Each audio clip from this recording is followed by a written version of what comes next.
coaching, and on the scientific advisory board of Thrive Global and Virgin Pulse. Please welcome to On Purpose, Susan David. Susan, thank you for being here. Thank you. I'm delighted to be with you today.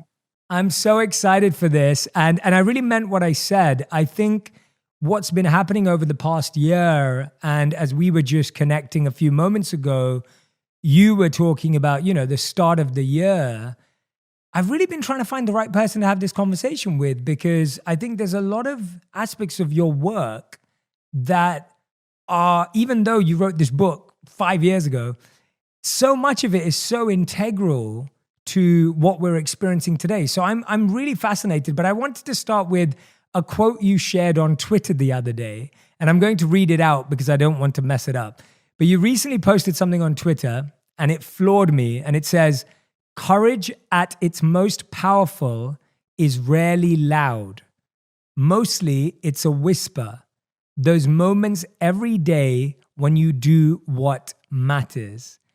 Tell me more about this idea of courage being a whisper. So firstly, yes, my work that I started so many years ago is really finding, I think, its moment in a world that feels like very often it's delivering gut punch after gut punch to us.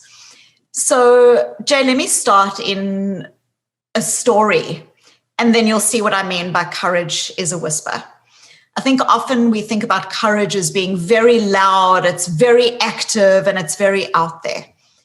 When I was around 5 years old, I became petrified by the idea of death. And this might sound like an unusual fear for a 5-year-old, but in fact, at around that age, children become aware of their own mortality and the fact that their parents won't be around forever. And I recall going into my father's bed. I would lie between my mother and my father, and I would say to my father, "Daddy, promise me you'll never die. Promise me you'll never die." And my father would comfort me, and he would comfort me with soft pats and with kisses, but he never lied. And he said to me, "Susie, we all die. It's normal to be scared." And what he was inviting me into in that moment was a whisper of courage, a whisper of courage for him as a parent, where our impetus or our impulse is always to fake positivity or make things right or to do away or to story tell our way out of something. It would have been so easy for him to say, "Don't worry, everything's going to be fine." But his message to me was this idea that courage is a whisper, and courage is not about not being fearful, but rather about walking in the direction of your fears step by step. So what do I mean by a whisper? When we have an argument with our spouse and we love that person, it takes courage to reach out for a hug rather than pull in and develop a wall of disconnect. It takes courage sometimes to speak up, but sometimes it actually takes courage to slow down and to not speak and to listen. And so the idea with courage is, again, that it's often seen as being something that's only available to heroes. And yet I think that life every single day invites all of us into choice points. The choice point might be, do I reach for the muffin or do I reach for the fruit? The choice point might be, do I speak up or do I slow down? The choice point might be, do I have a difficult conversation or do I not? And these are the pieces of courage that I think get expressed in a whisper. And why I think it's so important is because there is a groundswell of whisper that makes change. And it also speaks to what we know about human capability. And that is that human capability is not often this idea that I'm upset and I'm frazzled and therefore I need to go sell up and go live on a wine farm in France. So often the change that we bring about in our own lives is through these incremental moments of values-aligned choices, this whisper that can often be fearful because it often says, when we experience our emotions, it's often this idea of like, you shouldn't speak up, you shouldn't do those things. But when we move into that courage, we actually ground ourselves in enormous change. What a beautiful answer. I love that story you told, and I'm going to come back to that later. I'm withholding my temptation to dive into a subject that I want to share. I want to save for later. So anyone who's listening, if you see me going that way, I'm pulling myself back right now. If you're listening to asking a question that I think is going to help us build to that. When we speak about courage, Susan, tell me about the last time or the most recent time that you felt you did something courageous, but it may not have looked that way to anyone else. Because I think sometimes we think of courage as being perceivable, right? And that's what you're saying when you're talking about courage being a whisper and you're talking about big change actually coming from a groundswell of whispers. When recently did you act on courage, but actually no one really would have sensed it that way apart from you? Well, I think one of the most profound ways that we can be courageous is what I describe in emotional agility, and that is courage with our own difficult emotions.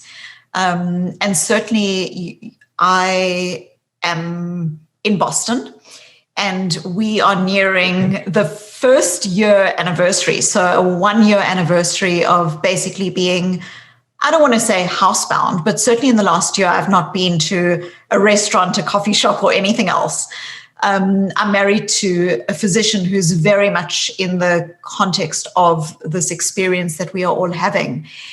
And so the courage on a day-to-day basis is the courage for myself of compassion, because I'm home and remote schooling 2 children. And that courage, it's a whisper, but it's the courage of being able to feel my feelings. It's the courage of being able to recognize that when things are difficult, actually things are difficult, and I don't need to judge myself for that, because this is a moment that many of us are finding difficult. And so I think courage in its most quiet and most powerful is expressed in the conversation that we have with ourselves. If we are not able to see ourselves, how do we create change in the world?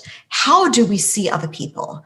How do we relate to our partners in an effective way if we are not able to see ourselves? And so being able to see ourselves, our difficult thoughts, emotions, and stories, I think is one of the most elemental building blocks of courage. I couldn't agree with you more. And I think we're hearing about this more and more now, the idea of looking into your fears, sitting with a difficult emotion, trying to understand those feelings. But practically, what do we actually do with it? Because I find that we see 2 extremes. We see some people say, Jay, I think about my feelings so much that I end up feeling overwhelmed and overthinking and procrastinating, or maybe pushing myself into feeling completely burdened by my feelings. And then you hear the opposite, where it's like, Jay, I don't even know what my feelings are. I don't even let myself feel that because I'm so scared. And that's the courage part that you're mentioning. But when you actually look at your feelings, when you sit with a difficult emotion, what do you do with it? What does that practically look like? So, Jay, what you allude to is exactly, profoundly important. And I wonder if I can share a story, and I hope it's not the one that you were going to draw me on a little bit later. No, please. I gave the example earlier of my father and these conversations with my father. So I'm 5 at the time. Fast forward 10 years. My mother calls me and she says to me, go and say goodbye to Dad. Because now my father's 42 years old, and unbeknownst to us when I was 5, 10 years later, when I was now 15, he was going to be diagnosed with cancer. And so my mother is calling me to go and say goodbye to him. And I'm this little girl now walking with courage to say goodbye to my parent. And what's kind of remarkable in that experience is afterwards I had what so many of us have, which is this idea that, like, what do I do with my difficult emotions? My father has died, we live in a world that seems to conspire against our feelings. Even though there's a lot of like, feel your feelings, still the meta message of our emotions is that we've got to be positive, that we've got to be happy. And so I am this 15-year-old and I become the master of being okay. I'm not dropping a single grade. I'm getting on with life. And I have this teacher who recognizes my pain and who says to me, as she hands out blank notebooks to the class, she says, write, tell the truth and write like no one is reading. And so what do you have there? You have this invitation to come into the self. And what this does is it sparks off then my career as a psychologist, as a researcher into the world of emotions. And so what you describe, which is often when people are dealing with difficult emotions, they tend to do one of two things. The first is to bottle emotions. Bottling is where you push them aside, you disconnect it from them. You're often doing it with very good intentions. You're saying things like, I've just got to get on with my goals and my job and my life, so I don't have time to feel these feelings. And so it's almost like you've got this stack of books and you're walking, but you've got the books like really held very tensely away from you. And what we know psychologically is you will drop the books. It might take you a little while to drop them, but you will drop the books. And dropping the books when you've been bottling your emotions either looks like, you say something that you didn't intend to say over the Thanksgiving table or to your colleague at a meeting. Dropping the books can often look like just when life hits you, not have the capacity to cope because you haven't been practicing difficult emotions. And dropping the books can often play out in what we see in high levels of depression, lower levels of well-being, high levels of anxiety. And obviously there are many factors that play into these, but that's what bottling looks like. But on the other hand, what we can do is we can become so immersed by how I feel. We become victimized by our Twitter feed or what someone else said and whether the relationship is toxic or not toxic. And it's this like overwhelm of emotions. And it's almost like taking books and holding them so closely to yourself that you are unable to hug your child. You are unable to live in your life because you are so closed into yourself. And so what does emotional health look like when it comes to emotions? It is fundamentally about the courage of gentle acceptance. Gentle acceptance in the same way as if you went outside and it was raining. A lack of gentle acceptance would be like, why is it raining? I wish it wouldn't rain when I, want to go and have fun. Why does it always rain when I want to do? That's not gentle acceptance. Gentle acceptance is, gee, it's raining. That's what gentle acceptance is. So the first component of emotional health, of that middle ground, where it's not bottling, where it's not brooding, but it's actually being healthy and whole as a human being, is gentle acceptance of our own and other people's emotions. But there are also core components of skill that become necessary here. So I know one thing that you've spoken a bit about, and certainly something that I found in my own research, is that often when people are struggling, they'll use labels to describe what it is that they're feeling, but they're often these big umbrella labels. I'm stressed is the most common one. Everything's I'm stressed. But there's a world of difference between stress and disappointment, or stress and feeling unsupported, stress and depleted, stress and that gnawing feeling of I'm in the wrong job or the wrong career, or this relationship isn't working out. So when we label everything as stress, as an example, and I've got other very practical strategies that I can share, but when we label everything as stress, physiologically, we don't actually know how to manage that. So if we just take that one example of stress and we say, what are two other emotions that I'm actually experiencing? I'm depleted. I need to take some time for self-care, whether that's a walk or a piece of music. oh, the thing that I'm calling stress is actually I'm worried about a difficult conversation and I'm avoiding it. Okay.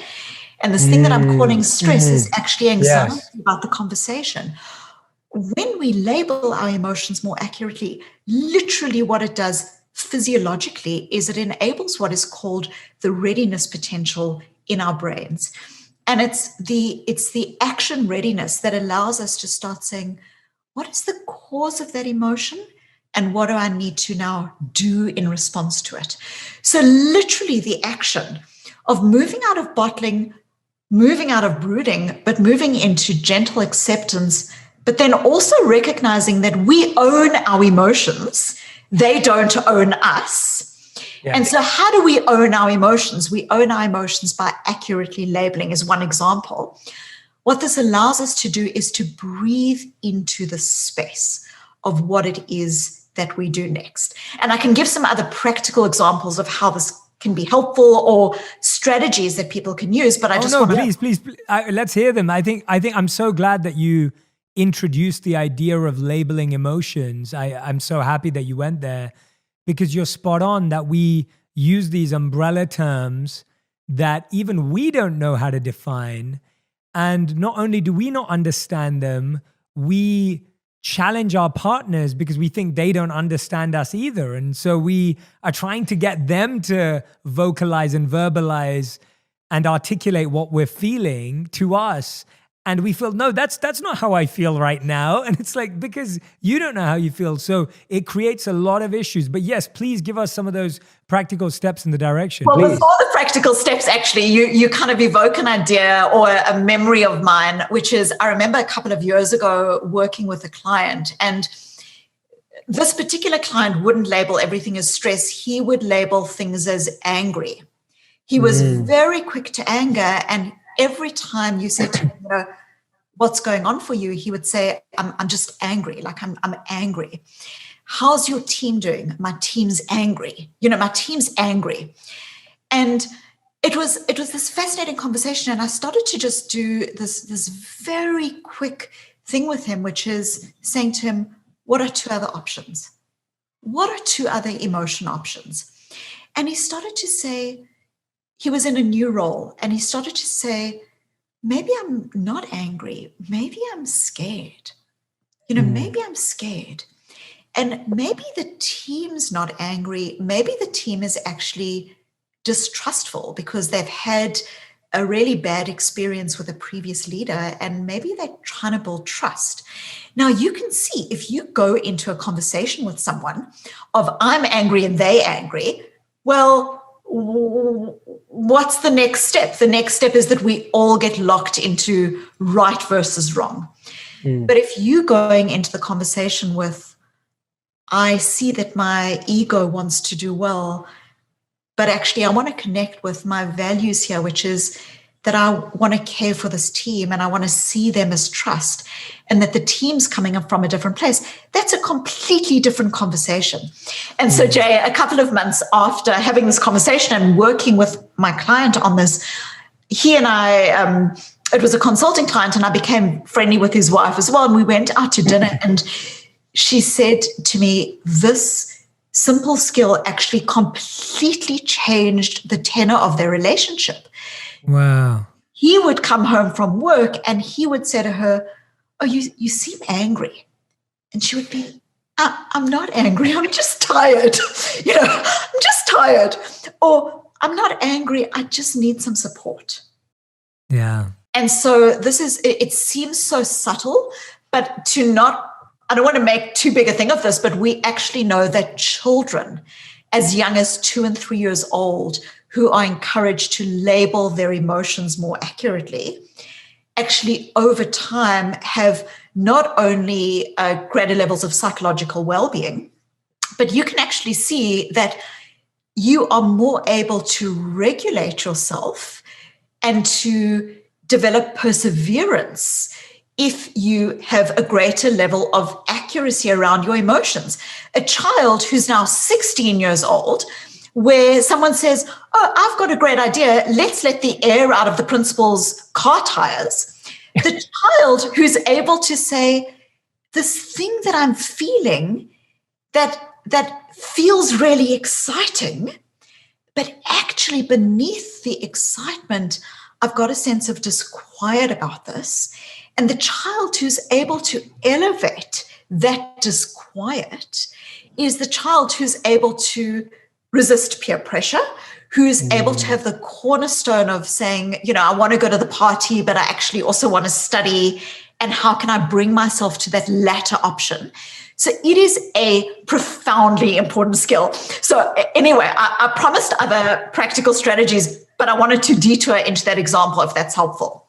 Oh, that example is absolutely brilliant. And I think it's great because you're spot on that even when we see other people, we project our idea of what their behavior suggests. So like you said, like your client who would go home and say, oh, you look angry.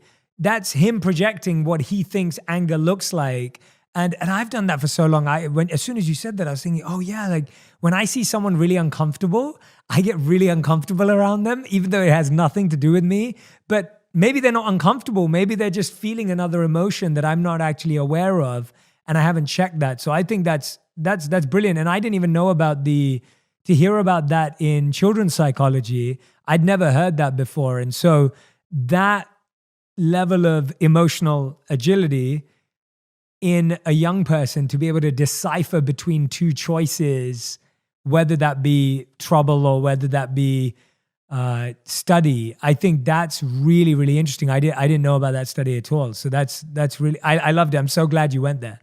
So yeah, I mean, it's such an important skill. So some other practical strategies or some other ways that we can kind of think about emotional agility, because if you said to me, or if you say, well, what is emotional agility? Let's ground this. Emotional agility is basically about our ability to be healthy human beings, okay? To be healthy with ourselves. The idea that every single day we have thousands of thoughts, thought might be, I'm not good enough, or I'm being undermined. An emotion might be an emotion of sadness or grief or loneliness.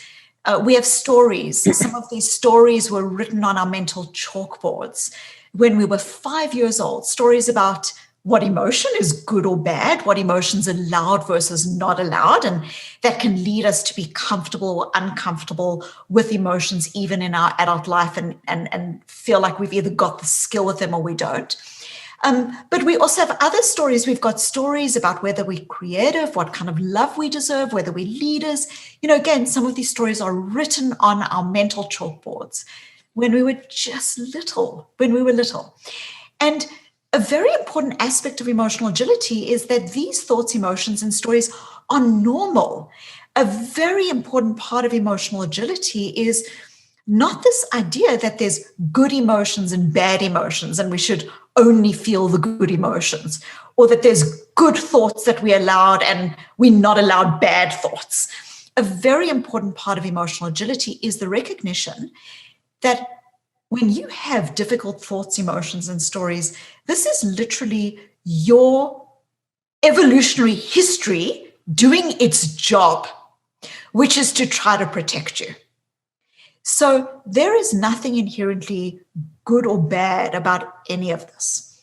So what is it that makes us inagile or ineffective or unhealthy in the world? The litmus is this idea that when we get stuck in our thoughts, our emotions, and our stories, where we either stuck in the avoidance of it or stuck in feeling that it's a directive and that it's telling us what to do. I'm feeling undermined, so I'm going to leave the room. Or I'm feeling shut down in this meeting, so now I'm going to stop contributing. When we do this, we are letting our thoughts, our emotions, and our stories drive us rather than us driving them, okay? Rather than us owning them. So what are other parts of emotional agility that are critical? I've already spoken about showing up to difficult emotions with acceptance, and I would add in there, very importantly, with compassion. That it takes and is necessary for us to be compassionate towards ourselves as human beings. But then we also want to be able to step out of our difficult emotions. And so the example that I've given is emotion granularity, but I'll give you another example, which is when we feel, and this will probably connect with you in terms of your background and your experiences, but often what we do is we use language to describe our emotions that is a linguistic trap. So we'll say things like, I am angry, I am sad, I am being undermined. And you can hear that when you do this, I am sad. All of me, 100% of me is sad. There's no space for anything else. There's no space for intention, for values, for breathing, for our wisdom. We've all got wisdom inside of us that when there's all this noise going on about what we're allowed to feel and not feel and whether we're hustling with our emotions, we are unable very often to connect with our wisdom. So when we say, I am sad, you are defining yourself by the emotion, but you are not the emotion. You are a human being who is more than your emotions or stories or thoughts. And those are part of you, but they're not definitional of you. And so a beautiful metaphor of this is it's almost like when people say things like, I am sad, it's almost like the sad is the cloud and they are the cloud. You know, you have become the cloud. But you are not the cloud, you are the sky. You know, you are the sky. You are capacious and able to have all of your clouds and to still be the sky. So how do you develop this meta view, this ability to observe your emotions? One strategy that's very practical and you can use even in a difficult meeting or a difficult conversation is to simply notice your thoughts, your emotions, or your stories for what they are. They are thoughts, they are emotions, they are stories, they are not fact. So what does this look like? I am sad. I'm noticing that I'm feeling sad.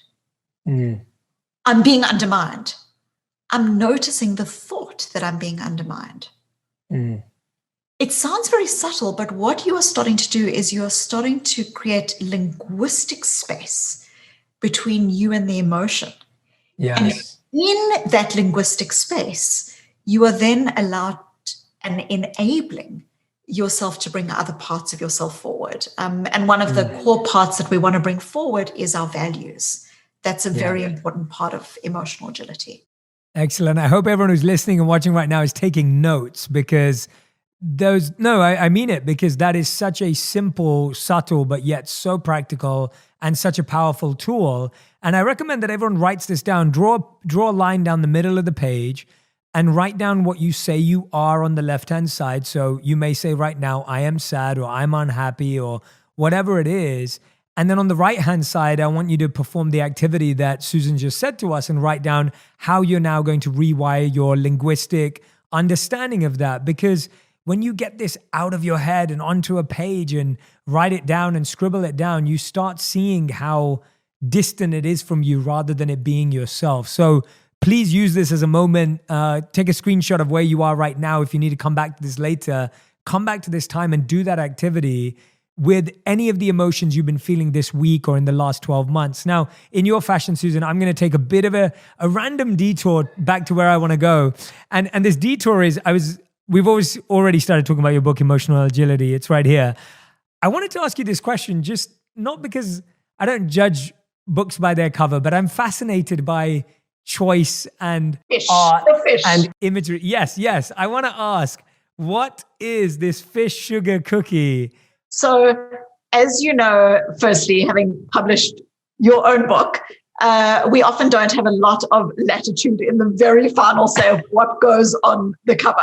Definitely. That said, a core metaphor of, if we think about what is emotional agility is about being able to be with ourselves with compassion, with curiosity, and we'll get to that, what is this emotion telling me?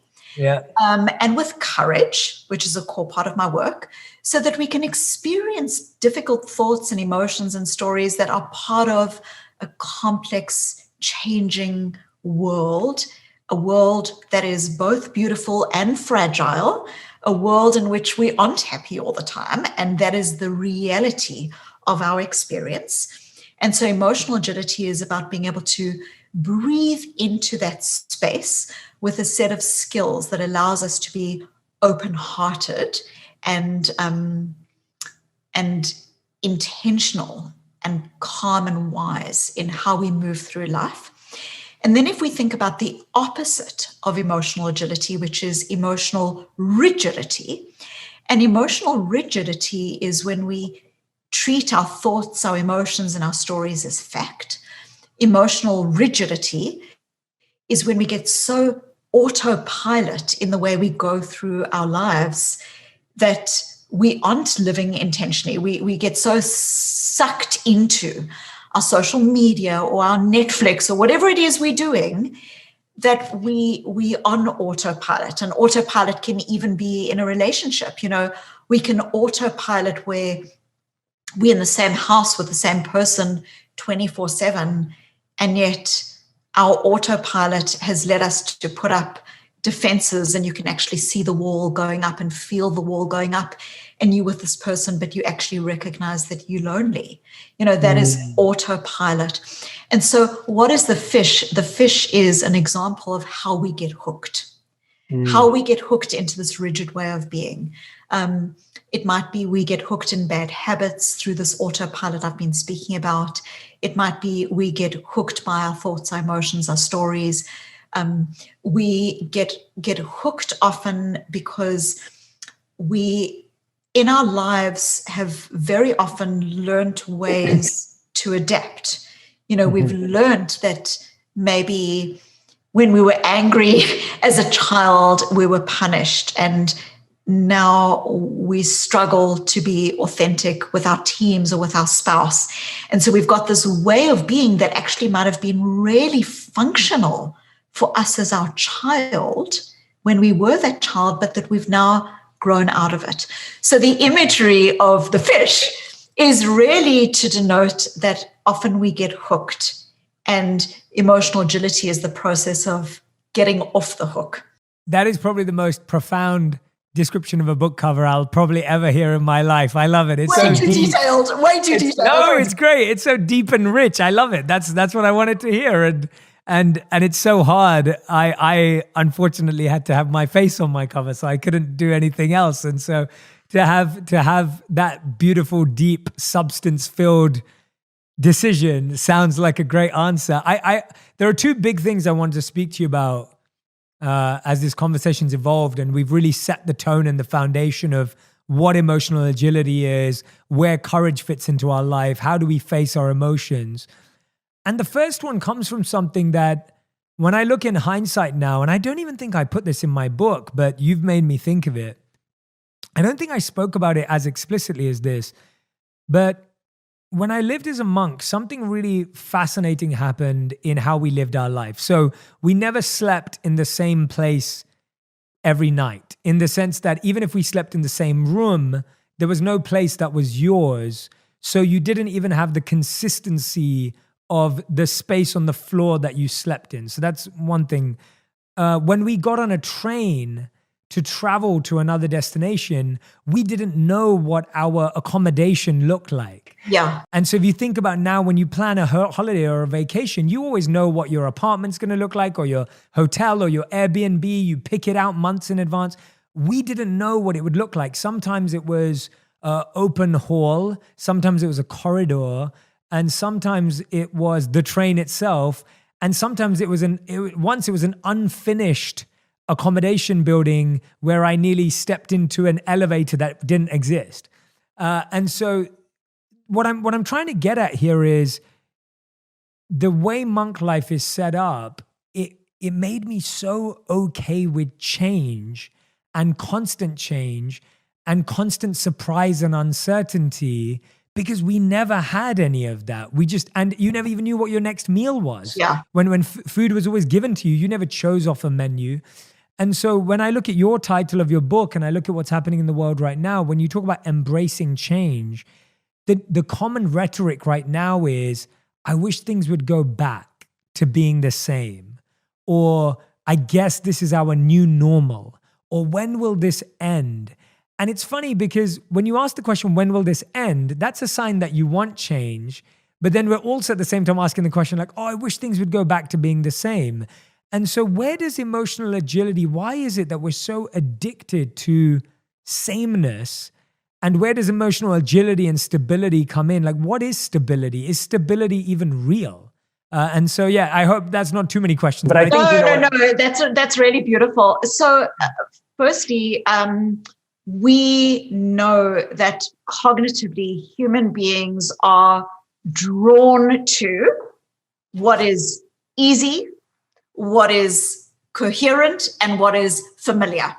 So what is easy, we will always default as human beings to what just feels easy. We will always default to what feels coherent. You know, there have been very interesting studies showing that when people in organizations are sometimes individuals with a very low self-concept, and then they get promoted, those individuals will often completely counterintuitively leave the organization. And part of what's been explored is that there can be a disconnect between the story they have of themselves, which feels so coherent, versus this countervailing feedback that they're getting from the organization that actually makes them feel uncomfortable. So human beings are drawn to what's easy, to what's coherent, the story that we tell ourselves, and to what is familiar. And again, this is really important because it is necessary when I wake up in the morning for me to go, oh, you know, this little child that is jumping on my head is my 7-year-old daughter, Sophie. And I need to pay attention to Sophie, and I need to, you know, not pay attention to the washing machine in the background, okay? So coherence is what allows us to make sense of all the different pieces of information that come at us every day so that we weave them into a story. And again, this is, from an evolutionary perspective, really, really important that we are able to do. As human beings, we are drawn to this. Now, the downside of this is that it can lead to this autopilot, closing down from discomfort, the curse of comfort. The positive aspect of ease, the positive aspect of these ideas is, and I explore this in emotional agility, is if you've got something that feels really values aligned to you, you can then use this idea of ease to build a habit that is values aligned. So an example might be that I feel really stressed at the end of the day when I'm done with, you know, if I work in a corporate environment, when I'm done with my meeting after meeting. And now I'm trying to generate a sense of work-life integration, but in a way that feels a bit healthier and more balanced to me. And I've been finding that I've been bringing my cell phone to the table and not spending time with my family, and that work life and home life have completely meshed. And so what I do is I know that I always, you know, put my computer in a particular place as I finish up the workday. And now what I do is I do what is called piggybacking, which is I'm now adding my cell phone to the same place so that I'm not bringing my cell phone to the dinner table. And so what we're doing is we're starting to shape our environment so that it's now easy to do the things that are intentional and values connected that we really want to be doing. Another example of this that we see very often is the way we create the choice architecture in our house, where we might put fruit on the table instead of something that feels a little bit less healthy, so that it's easier for us to go to the fruit. So as human beings, we are drawn to these things. Here's the difficulty. When we sidestep tough emotions and tough emotions that come with the reality of life, when we sidestep those tough emotions, when we sidestep tough experiences and discomfort, we are not able to develop the skills that help us to adapt and change. Because, Jay, in truth, life's beauty and its fragility are interwoven. We are young and then we are not.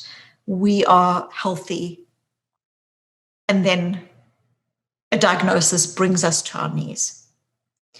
And so life's beauty and its fragility are interwoven. They are inseparable. And when we sidestep tough emotions, when we listen to the mantras of positive vibes only, or just be positive, and so we think when we feel difficult emotions that we shouldn't be feeling them, that they're bad, and so we sidestep them, what we are actually doing is we are failing to develop skills to live in the world as it is, not as we wish it to be, but as it is. And so discomfort, circling back to our conversation earlier about courage, discomfort is extraordinarily important. We can think about this at an individual level. You know, if I keep taking these small whispers, if I keep taking these small steps of courage, we build our own courage. But I actually think that at a broader level, the culture that we are in, the world that we are in is begging us for courage. The world is begging us to be able to have difficult conversations, not to just say, oh, well, that person's saying something that I don't like, therefore they're toxic, therefore I'm going to cut them out of my life. If we can't have these difficult conversations, what we do is we shrink ourselves, we shrink, and we are actually more fragile rather than more agile. That was brilliant. That was amazing. That specific point, there was something you said there that was so clear for me, and I understand it, but I've never heard it being explained in that way. Is the idea that those discomfort, those uncomfortable emotions, when we ignore them, we're losing the ability to develop skills that we need. And so actually, when you're pushing away that opportunity to grow your skills and your lessons, and the idea that we shrink, like that word was so strong for me. I was like, wow, yeah, that's so true. I'm thinking about every time in my life where I've avoided a difficult conversation. And actually, it's so true. Like you just think, oh yeah, I need to cut that out of my life and move away from that. And actually, you're so right that we're losing that skill because life's going to keep bringing us that same situation and similar people and similar examples because that's just life. Yes, and then what you've done is you've avoided and shrunk rather than develop the skill and grown.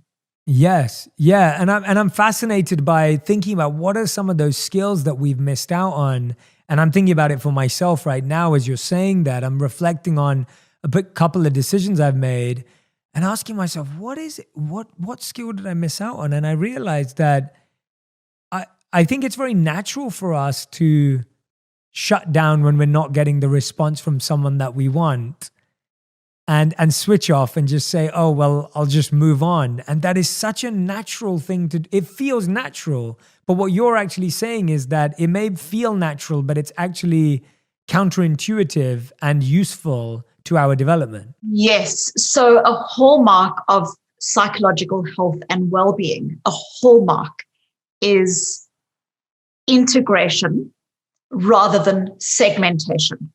When we segment, when we say these people are toxic, they're not allowed, and these people are okay, but soon they might be toxic if they say something that I don't like. We are involved in segmentation. When we say things like there's good emotions and bad emotions, we are involved in segmentation. Whereas life, the truth of life is one of fragility and beauty interwoven. Yes. And that is integration. And so if we think about what does integration mean? Integration might mean that I feel a difficult emotion. I feel angry with a spouse and I know that I love that person. And so I can still reach out and give the person a hug.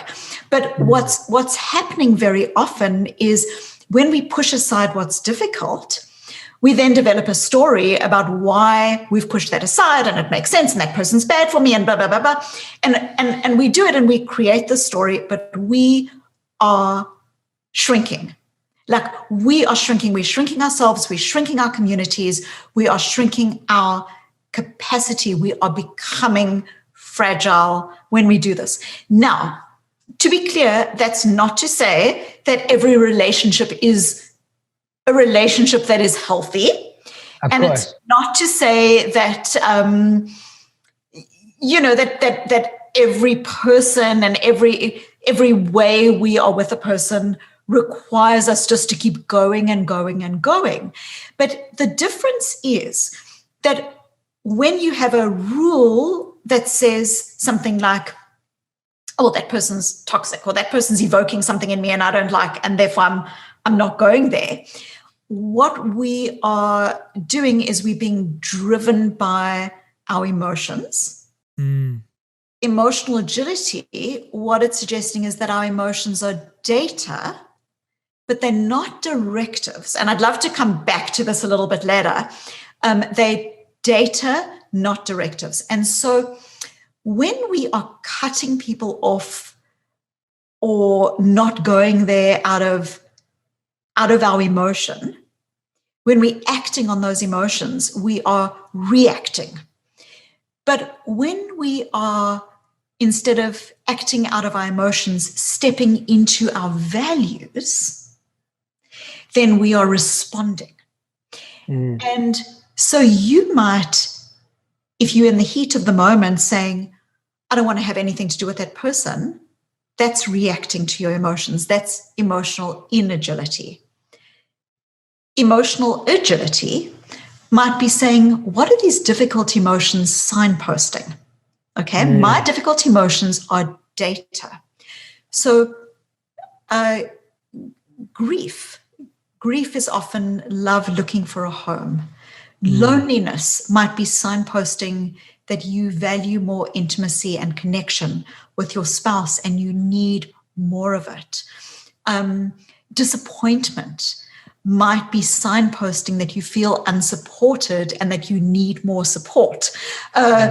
Stress might be signposting depletion and you need more self-care. So what I'm suggesting in my work on emotional agility is not just that we let difficult emotions live with our so-called positive emotions, but actually that difficult emotions are signposts. They are extraordinarily beautiful because they signpost our values. And if we just slow down and we say, what is this emotion telling me about what I care about? Then we are able to respond, to step into those emotions. So to go back to this example, an emotion that says, oh, this person, is toxic and therefore I'm not going to go there. What that's doing is it's allowing the emotions to call the shots. When we say, what is this disquiet that I feel? It might be that the disquiet signals that there's something deeply values misaligned in the relationship that you have with a person where it just actually doesn't feel right. Or the difficult emotion might be signposting that you need to have a difficult conversation and that actually it's not about doing away with the person, it's actually about the conversation. And it's about, so a very important part of this is this idea that our emotions signpost the things that we care about. And so Jay, to circle back, you might still be in a situation where you say, I choose not to continue investing in this relationship. But there's a difference when the choice is made as a reaction out of your emotions versus a stepping into your values. The one is grounded and skills developing and agile, and that's the stepping into your values. The other, which is the reactive part, is life shrinking and fear-based, and it's not wholehearted. It's not healthy. It's not whole. Okay, I've done that. I need to go solve some issue. I've definitely done that. Listening to you, I'm like, oh gosh, I can totally see where I've made that mistake, and it's actually really nice to be able to spot it and hear it through some well articulated ideas where I can see that as a mirror. I can laugh at myself for it, which is we all can. I mean, we all can. It's like we all done that. We've all done that. Yeah, which is wonderful. I want to dive into. You've mentioned the word a few times, and it's a big part of your work, fragility. And I want to start off by my limited understanding, but also my curiosity with fragility. And I was saying this to my team earlier when we were having this conversation about this question. And I was saying that I had a really interesting childhood where my mother was out and out, like loved me and showered me with love. And my father was much more detached and aloof. And what that allowed me to do is I feel like it gave me, at least how I see myself, I see myself as someone who's pretty resilient, emotionally agile, can roll with the punches and in touch with my emotions though at the same time. And I feel like knowing that I was loved, but knowing that I had to figure it out on my own was like a really nice, unique combination. So I'm grateful to my parents for the different training I got from them in one sense, because I always knew my mom loved me and she'd always be there for me. And my dad, he kind of gave me the space to become my own human and become my own man and become my own person, because he never really was there to coddle me or, to guide me. And so I wonder, similarly with what we were talking about with the extremes, I see fragility as sometimes I see as parents, and I'm trying to understand this. I'm not a parent yet, so I'm trying to understand it for my future. Sometimes I see that children today are so coddled and so almost like insulated, and it's almost like they're wrapped with bubble wrap, right? Like they've got bubble wrap all around them. And I wonder, is that just making them more fragile? Is the overcompensating actually creating fragility? Because now, if they've been wrapped in bubble wrap all their life, when they're dropped one day, does that make them fragile? And on the other side, what we've seen before, where the completely, almost unparenting, where there was no thought of like a child's emotions and understanding them and getting to know them and seeing how they felt, that obviously led to a lot of trauma, which we see today in the world, where people talk about their parents that way. So how do we train ourselves, friends, people in our life, children? How do we train people to be not fragile and actually have emotional agility and steadiness? Where does that start? So I've given you very long answers for a lot of the questions. I'm going to give you like a very short answer and then I'll do longer. But when you're saying, does coddling make children more fragile? The very short answer is yes. Yes, it does. What counts as coddling? Because I want to know what counts as coddling and what's considered good. As you described your childhood, this very beautiful, I had this very beautiful, almost kind of a mental model.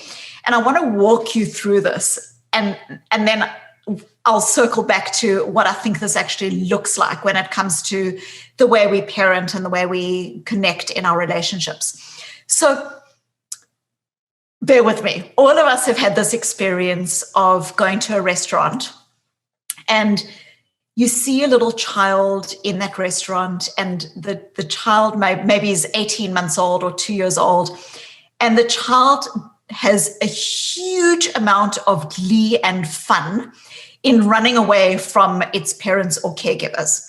And it's the most cute thing to watch, because what the child does is the child's in a restaurant, it kind of runs a few steps, it looks behind, it makes sure that its parents or caregivers are there, and then it runs away even more. And then it looks again and runs even more. Now, what is happening there is so beautiful. One of the most beautiful psychologists, John Bowlby, described this idea that children need a secure base. Children need a secure base. And it's this really fascinating thing that you see in a restaurant where the very essence of knowing that the caregiver is there, that if something's going to go wrong, that the caregiver is going to be able to help, step in and help. It's that essence that allows the child to explore. So in a completely interesting, paradoxical way, it's knowing that there is a secure base to come back to that then allows the child to be curious, to take risks, to grow, to extend themselves, etc. And as you were describing your childhood, it seemed to me that like the combination of your parents almost allowed for that in you. Now, what is going on here? It's the knowledge in the child that someone's got their back. Okay? That is the essence then of allowing the child to be resilient and to explore and to be curious. Okay, let's bring this to ourselves. Compassion. I know it's something that you talk about in your work, and yet there is still this idea that being compassionate, whether it's in organizations or beyond, is somehow about being weak or lazy or letting yourself off the hook. But self-compassion is as fundamental as that example that I just gave in the restaurant. When you have your own back, when you know that if a relationship doesn't work out, or that you didn't get the job, or that something else has gone wrong, and you know that you will love yourself, that you will be there for yourself, that you will be kind to yourself in the way you speak and hold yourself, when you have your own back, what it actually does is it allows you to then take risks, be more honest, be more motivated, and to explore in the world. And so this idea that self-compassion is about being, the myth of it being weak or lazy or being dishonest, in actual fact, it is the opposite. People are self-compassionate, are more able to be honest and motivated and so on. Now, circling back to your question, because now I want to broaden this into relationship. What does this look like in relationship? And I'll use the example of a child, but we can extend this into couple or into the workplace even. So when a child, for instance, I'll be very practical here. Say you've got a child who comes home from school in non-COVID times. Right now, my kids aren't in school, but you've got a child that comes, or not in normal day school. So you've got a child that comes home from school and the child is extremely upset. And the child says, "Mommy, Jack didn't invite me to his birthday party. Now I'm not going to invite him to mine." What you can see is the child is being rigid, inagile. The child is hooked. I'm upset. Now I'm going to react in this way. Now, often what we want to do as parents is, with very good intentions, we want to jump in. It's heartbreaking for us that the child is being rejected, that the child hasn't been invited. And so what we want to do is we want to step in and we want to say to the child, "Don't worry, I'll phone Jack's parents and I'll organize your invitation," or "Don't worry, I'm here for you. Let's go bake cupcakes." Now, we do this with really good intention, but what are we doing? We are signaling to the child that there are some emotions that are good. When they're happy, everything's fine, but there are some emotions to be feared. And we should fear sadness. We should fear anger. We should fear fear. And what we are doing when we steal away our child's opportunity to feel the full range of emotions in the way that I am suggesting that as adults we need to feel, then what we are doing is we are not allowing them to develop really important emotional skills. And these are, number one, emotions are not to be feared. There is nothing in anxiety or anger that is going to kill you, or sadness. There's nothing in that. Number two, A child that is supported in feeling their different emotions realizes that emotions pass, that emotions are transient. And isn't that is just foundational to mental health and well-being. Often when we struggle with our difficult emotions, it's because we feel that the emotion is here to stay. The sadness is here to stay. So the child learns emotions are not to be feared. The child learns that emotions pass. The child also learns that things that they do can actually shape how they feel. Okay, that they don't need someone to come and paper over emotions, but they're developing the skills. And this, Jay, we teach our children mathematics, we teach them science, but it doesn't matter what they know in the world. If they are not able to deal with the fragility of life, of pandemics, of broken relationships, they do not have the skills to thrive. So what does the alternative look like? The alternative looks like, firstly, and I might use this beautiful word, which is sawubona. I started my TED Talk with this word, sawubona. Sawubona is a Zulu word for hello. You hear it every day on the streets of South Africa, which is where I grew up. But there is such a beautiful and powerful intention behind the word sawubona, because sawubona literally translated means I see you. And by seeing you, I bring you into being.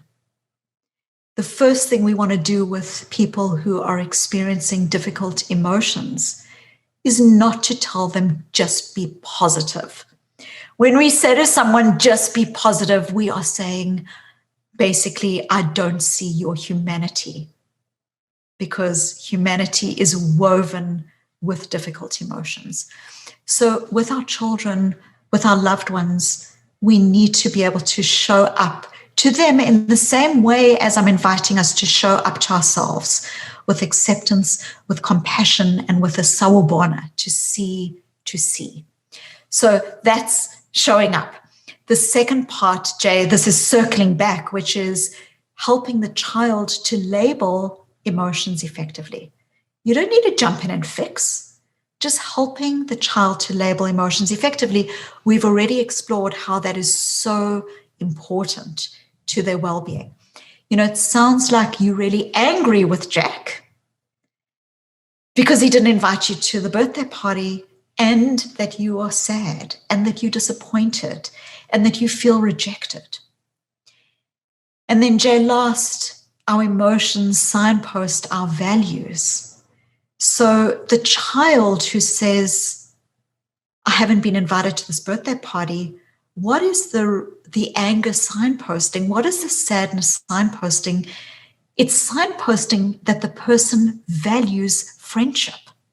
And so you can have the most beautiful conversation that is literally developing your child's character, their values, their moral compass, where you say to them, it sounds like friendship is important to you. How do you want to be a friend? What does being a good friend look like? How do you want to come to the conversation with Jack tomorrow? So what you're doing is you're not jumping in and coddling. Instead, you are providing space for emotion. And in that emotion, there's the seeing, there's the stepping out, and there's the data, not directives, the values. And Jay, I again use this as an example with children. But the same applies if we're leaders. Instead of signaling to people they're either on the bus or off the bus, we can show up to their difficult emotions, and we can try to understand what's going on, and we can help them to choose who they want to be in the moment of uncertainty. And we can do the same with our loved ones and with ourselves.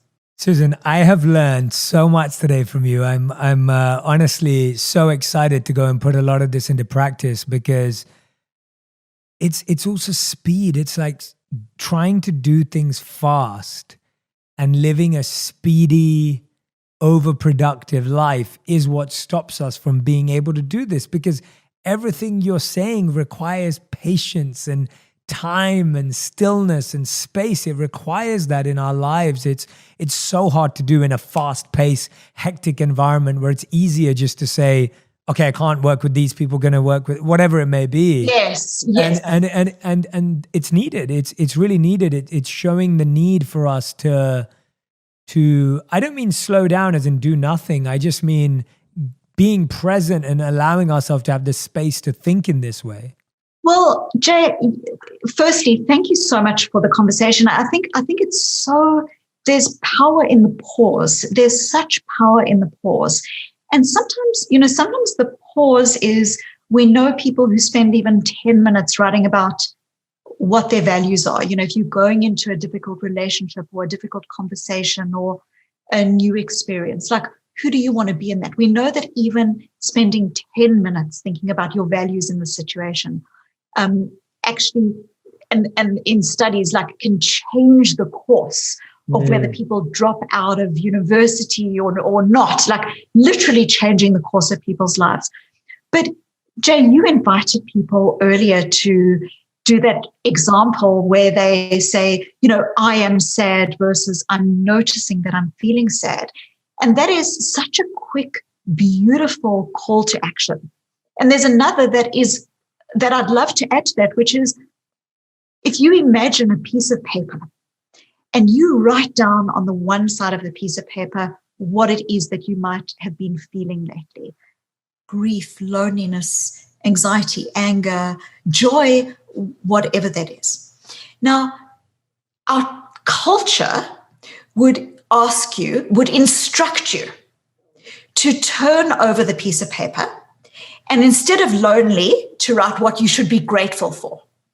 Instead of anxious, to write, why you should be positive. What I'm going to do is I'm going to invite people to do something different, whether that is physically or emotionally, because this can literally take a second. You've got this word on the piece of paper on the one side. On the other side, turn the piece of paper over and ask yourself, WTF? What the funk? What is the function of the emotion? What is this emotion telling me about what is important to me or what I need? Lonely, intimacy and connection. Grief, it might be love, that I've loved and that I need to reconnect with that love for the person.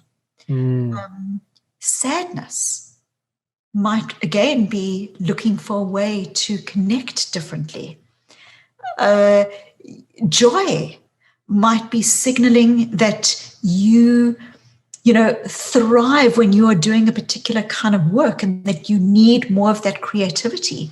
Boredom, if you're feeling bored, boredom might be signaling growth. So it's a very different way of being, and when we step into the pause, there is extraordinary power in that. And I believe that power is what allows us to galvanize the courage, the whisper, not just for ourselves, but for our community and for our culture and for our countries and for our world that needs more of this right now. I couldn't agree with you more, Susan. Everyone who's been listening or watching today, if you want to dive deeper, you can grab a copy of Susan's book, Emotional Agility, Get Unstuck, Embrace Change, and Thrive in Work and Life. It's right there. We'll put a link in the comments as well. Susan, I meant to, as I said a few moments ago, I've learned so much today, and we end every On Purpose podcast episode with our final 5 segments. So these questions have to be answered in 1 word or 1 sentence maximum. So we'll see how it goes. First question is, what is the hardest part about being courageous? The hardest part is, in a world that seems to draw us in other directions and compare ourselves constantly, it's about being grounded in what your version of success and effectiveness looks like. What is the skill that you missed out on before you learned to be emotionally agile? Well, firstly, I think I'm still learning to be emotionally agile. I think for me, I have very big emotions. And so I think for me, it was like often getting hooked into these difficult emotions where, the arguments that I would have with my husband are like, you don't love me. And I know, the drama queen. And I think that for me, it was being able to almost recognize the capacity to helicopter above our emotions and to be able to be wise in the place of our emotions. All right, question number 3. What's something that you know to be true, but others may disagree on? Happiness is overrated as a goal. We get to happiness by pursuing things that are meaningful rather than by pursuing happiness in itself. Question number 4. What is one thing you wish you knew 10 years ago? One thing I wish I knew 10 years ago is how quickly it all goes. How quickly children grow up, how quickly 10 years flies, how quickly it goes. I turned 50 this year and it just goes. Happy birthday in advance and congrats. It's amazing. And 5th and final question, what's the biggest lesson you've learned in the last 12 months? The biggest lesson that I've learned in the past 12 months is that often the things that you feel are going to be really difficult, and I'm talking in this context for me, I went from, traveling constantly into being at home, are often an invitation to practice your own work and to reset. And I think for me, very much, at first there was this idea of, oh my goodness, all of the things that are typical in my life feel stripped away. And I think that I have learned how resilient we are as human beings if we can step into that. And for me, certainly, I've rethreaded a sense of the way that I'm with my family, the way that I use my time. And it's just actually been, notwithstanding the difficulties, it's been an extraordinary gift for me. That's a great answer, Susan. I couldn't agree more. Thank you so much. Please let us know where are the best places that people can find you in your work if they'd love to learn more. Excellent. Well, thank you for listening and thank you for inviting me here, Jay. So a couple of things. Firstly, Jay has mentioned my book, Emotional Agility. Secondly, my TED Talk, The Gift and Power of Emotional Courage. And then last, if you're looking for, again, something that feels very practical, I've got a quiz that around 150,000 people have taken. You can find it at susandavid.com/learn. And it's a quiz that takes around 5 minutes, but generates a 10-page free report. And it's on emotional agility and connects with a lot of these ideas. Amazing, Susan. I hope that we get to meet in person when this is all over. I really look forward to it. And this was so much fun. As I said, I've taken away so much from this, and it's truly going to make me approach a lot of situations in my life very differently. So thank you so much for sharing that insight with me, and really grateful for your time. Thank you so much. Thanks, Jay. If you want even more videos just like this one, make sure you subscribe and click on the boxes over here. I'm also excited to let you know that you can now get my book, Think Like a Monk, from thinklikeamonkbook.com. Check below in the description to make sure you order today. Make sure you order today. Make sure you order today. Make sure you order today. Make sure you order.